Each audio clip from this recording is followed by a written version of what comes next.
probably going to qualify. Look, this is a press conference we held in 2001. That was my first year, by the way, as branch president, first year. And guess what? Everything here is just as relevant today. My name is Matthew. I live in South Austin, Baldwin Creek area. For me, it's really been a learning experience. I've been living in Austin for 10 years now, but I only just became a US citizen, and so I've been trying to learn more about history. Pretty much every time I come to a meeting, I learn something about Austin or about US history that I just wouldn't apparently learn other places.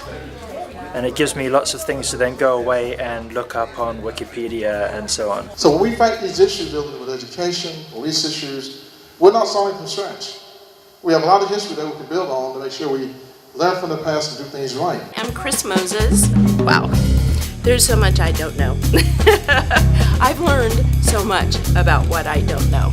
It's giving me a lot of food for thought, but it's also verifying what I've thought about institutionalized racism and how it works and why it works. My job, my hope, my mission is to help people heal that wound. I think you can't really have an accountable system if you don't hold your elected officials accountable. My name is Susan Sprague. I'm a retired Methodist minister. I am a member of the NAACP. I wanted to support Nelson, and I knew that he was going to be talking about this new project with the Equal Justice Initiative, and I wanted to be here and support him.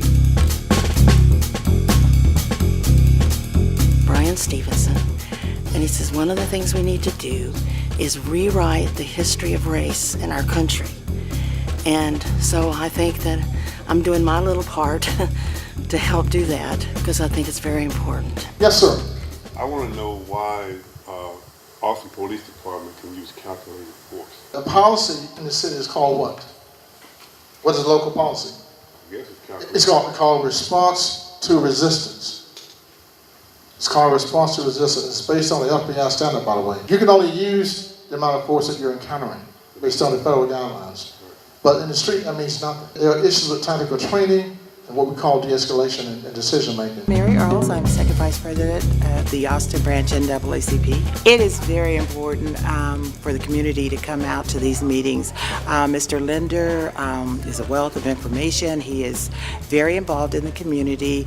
And if you come to the meetings, then you have the opportunity to educate yourself on what is happening, racism, discrimination, and how it is still very present in our community. We just want people to be involved, know what's going on around you, have an impact on the situations that may not be impacting you right now, but in the very near future may be knocking on your door. If we have a political system, we need to make it work.